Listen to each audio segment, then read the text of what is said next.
E aí, galera, beleza? Ganhei uma garrafinha de café aqui, ó, pro escritório, e agora eu posso tomar um café enquanto eu converso com vocês. Hoje a gente vai falar sobre testes práticos em processos seletivos. Vou tomar meu café aqui.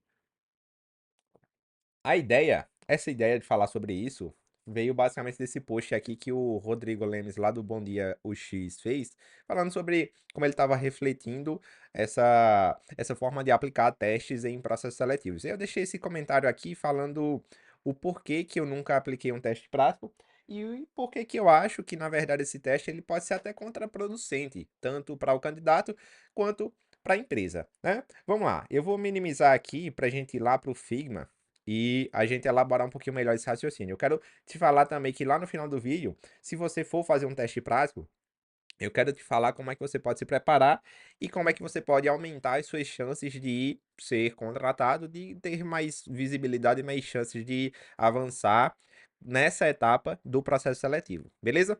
Tomar o meu último gole aqui. Vamos lá. Normalmente, todo processo seletivo ele passa por três etapas. Eu já falei algumas vezes aqui nesse canal, e elas são o formulário de aplicação, que você vai colocar dentro do formulário de aplicação.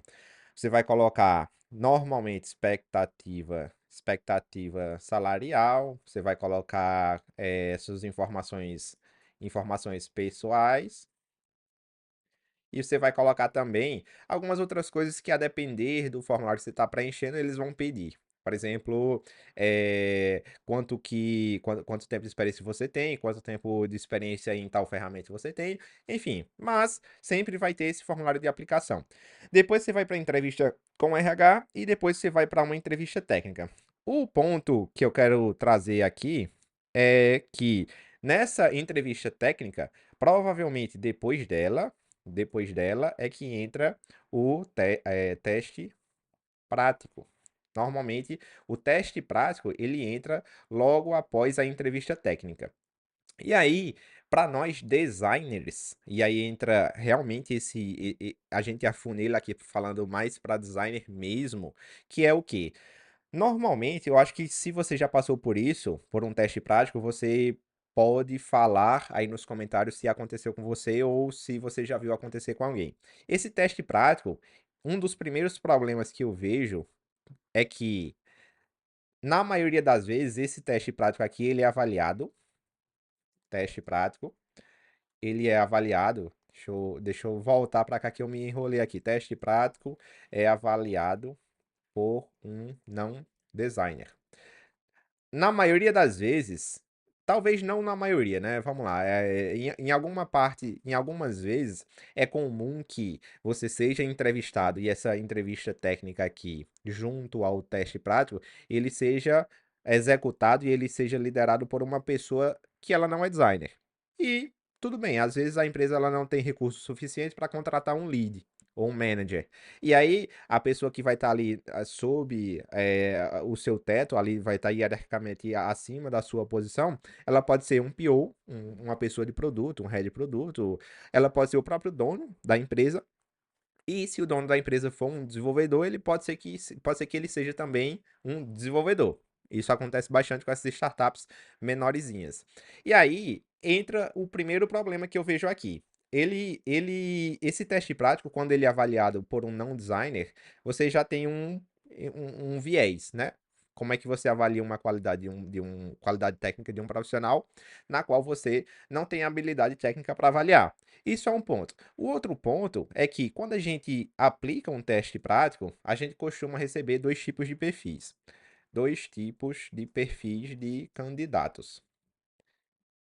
Inclusive, esses negocinhos vermelhos aqui, eles ficam aparecendo porque o Figma está em inglês. A revisão dele está em inglês e aí ele fica dizendo que tudo está errado. Mas temos dois tipos de perfis de candidatos. O perfil um é o candidato, eu vou chamar de candidato A. E o 2 é o candidato B.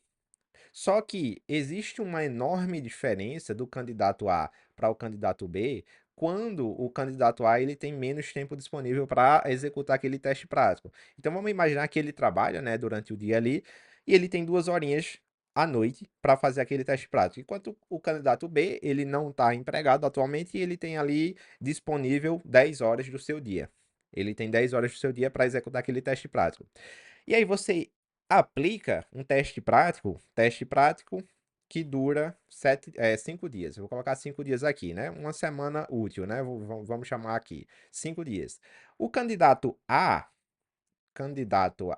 ele vai aplicar 10 horas do seu dia, 10 horas dos 5 dias ali, né, no total, para entregar o resultado. Enquanto o candidato B, aqui faltou o A, ele aplica 50 horas. 50 horas. Então vamos lá. Eu estou aplicando um teste prático com os candidatos que eu achei que eles foram destaque, né? Eles passaram por essas outras 3 etapas aqui. E eu estou avaliando os candidatos que passaram por ali. Esses dois aqui, candidato A e candidato B. Tipo de perfil candidato A e tipo de perfil candidato B. Como é que eu, enquanto avaliador, vou avaliar um cara que teve 10 horas e um cara que teve 50 horas para executar um projeto da mesma forma? Não tem como a gente avaliar de forma igual. Não tem como a gente avaliar, deixa eu botar aqui. Não tem como equalizar essa avaliação.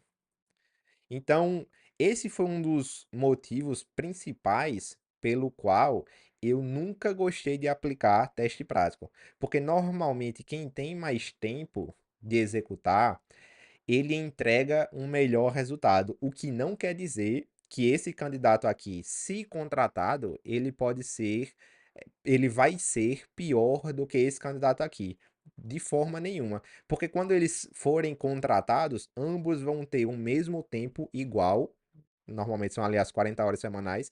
Eles vão ter os mesmos tempos iguais, a mesma quantidade de tempo para desempenhar o trabalho. E é aí que a gente não tem como saber se esse candidato, através de um teste, durante as 40 horas, ele ia entregar mais do que esse daqui.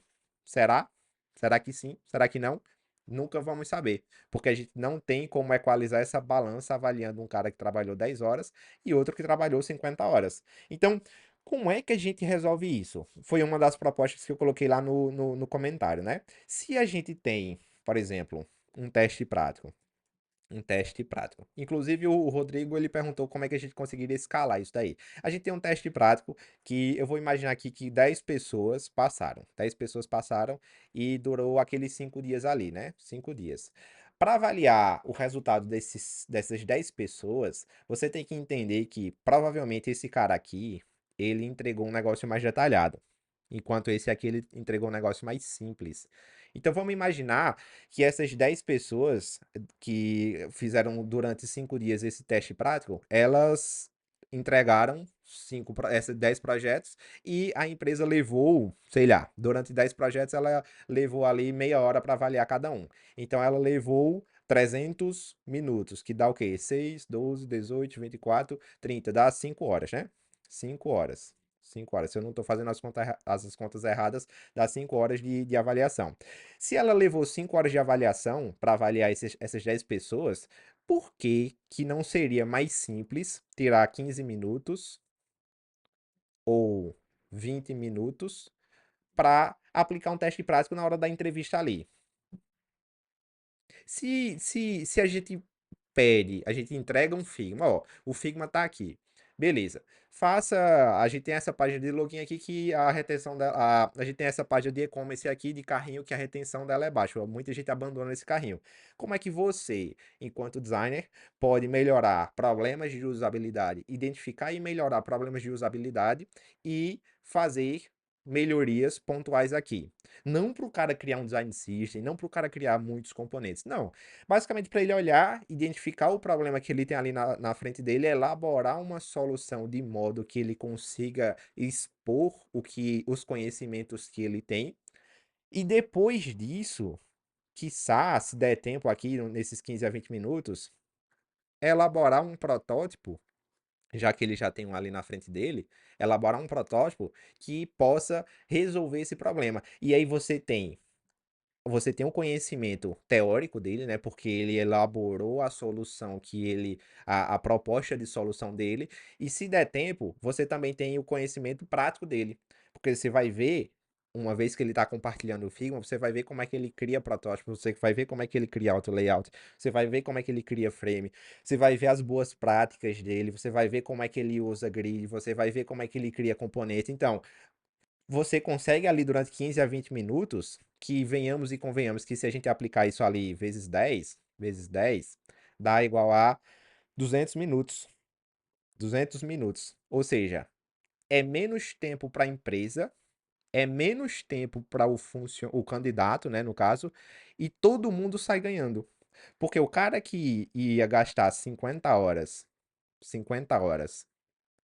para executar um teste, ele vai gastar agora 20 minutos.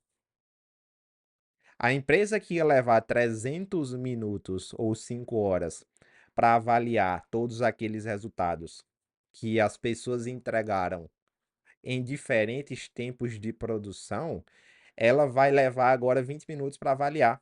Ela vai levar 200 minutos para avaliar todo mundo. Ou seja, ela vai gastar menos tempo de RH, vai gastar menos tempo da pessoa técnica, ou seja, vai ser um custo a menos, porque ela vai levar menos tempo, e ela vai poder avaliar de forma equalizada todos os candidatos que tiveram os mesmos 20 minutos para resolver o mesmo problema. Percebe? Então, essa foi uma das propostas que eu trouxe lá e eu não sei se o pessoal vai aderir, não sei. Lógico que tem adaptações para a forma com que você faz o projeto prático, tem várias adaptações que você pode fazer para a sua realidade, para a sua empresa, para a sua necessidade, para a sua posição, a sua senioridade. Você pode complicar mais, você pode facilitar mais, a depender da senioridade. Mas o fato de ser alguma coisa ali que ele pode elaborar os pensamentos e desenvolver um protótipo, desenvolver alguma coisa prática, que venhamos e convenhamos, na maioria das vezes a gente entrega um protótipo e a gente apresenta o processo da gente, quando a gente faz esse tipo de teste aqui, é muito semelhante, só que agora a gente equaliza a balança, bota todo mundo no mesmo canto, fica todo mundo equalizado, a gente consegue escolher o melhor candidato, sem enviesar essa escolha com a pessoa que teve mais tempo, por consequência, teve mais tempo para detalhar mais o projeto, o processo que ela fez, entregar um resultado com melhor qualidade, talvez com melhor qualidade, né? Porém, não sei se isso seria uma solução viável. Na minha cabeça, eu acredito que funcionaria perfeitamente. E aí, sabendo que pode ser que isso um tempo venha a acontecer, mas não é o caso de agora, como é que você pode se preparar para entregar testes práticos? Vou botar aqui, como você pode se preparar. É, estando no lugar de quem já contratou pessoas, mas nunca fez testes práticos, porém eu já fiz, né, testes práticos quando eu estava buscando vagas, normalmente a gente busca entender o que a pessoa pensou quando a gente entregou aquele problema, a gente busca entender as skills técnicas dele, ou assim, se a gente quer ver um protótipo, a gente quer ver a qualidade de interface que ele propôs ali diante daquele problema, daquele desafio. E principalmente a gente quer ver a forma com que aquela pessoa elabora. Porque, por exemplo, é muito simples você me passar um projeto, eu pagar outra pessoa para fazer. Muito simples. Ou eu fazer em dupla, ou eu fazer em trio. Eu já vi isso acontecer. É muito simples. Porém, quando eu chegar lá, na hora da entrevista, e eu ver como é que você apresentou todo aquele processo, quando eu criar perguntas para entender se você fez aquilo de fato e você entendeu o que é que você estava fazendo, aí eu vou saber o seu nível de conhecimento técnico. Isso falando daquele cenário ali, né? Daquele teste prático que hoje em dia ele é aplicado. Então, o que que eu recomendo que você faça, além de entregar, eu costumo chamar de bônus, digamos assim, bônus. Mas não é. É porque eu não estou encontrando outra palavra melhor no momento. Mas se pediram uma tela de login, entrega também uma tela de carregamento, porque mostra que você está realmente entendendo o desafio, entendendo, se colocando no lugar da empresa e se colocando principalmente no lugar do usuário. Então, o que é que você pode, além dessa entrega bônus, o que é que você pode elaborar? Que eu sempre gostei bastante de quem fez isso e eu sempre vi essas coisas darem certo. Aí, novamente, pelo contato que eu tenho com vários designers, com muita gente que aplica para processos seletivos e que me pede conselhos de como fazer isso, eu sempre falava, ó, além dessa entrega bônus, cria uma apresentação. Criar uma apresentação. Coloca um pouco sobre você. Eu sei que você já falou isso lá no RH, mas coloca um pouco sobre você, coloca um pouco sobre o seu processo e coloca um pouco sobre a empresa, assim, como que aquele desafio ele encaixa na empresa. Porque uma coisa diferente é eu pegar um slidezinho bonitinho que eu fiz com o maior cuidado do mundo e apresentar, fazer de fato uma apresentação para as pessoas que estão ali, como se você estivesse realmente apresentando, criando aquele projeto para aquelas pessoas, é diferente de eu pegar um Figma e sair arrastando pra cá, pra lá, pra cá, pra lá, pra cá, pra cá, pra lá. Porque quando a gente faz a nossa bagunça no Figma, a gente sabe perfeitamente onde é que tá. Só que quando você apresenta para outra pessoa, não é muito simples assim. Quando você arrasta pra cá, pra lá, e principalmente se ela for uma pessoa que não é designer, ela se embanana toda. E aí você acaba perdendo a oportunidade de se destacar. Então, o que eu acho que são diferenciais é você fazer essa entrega bônus, é um além daquilo que foi proposto, diante uma coisa que faça sentido, né? Óbvio, por exemplo, você não vai, se o cara pedir um e-commerce, você não vai entregar uma landing page pro cara, tô entregando o bônus. O cara vai falar, putz, eu nem pedi isso.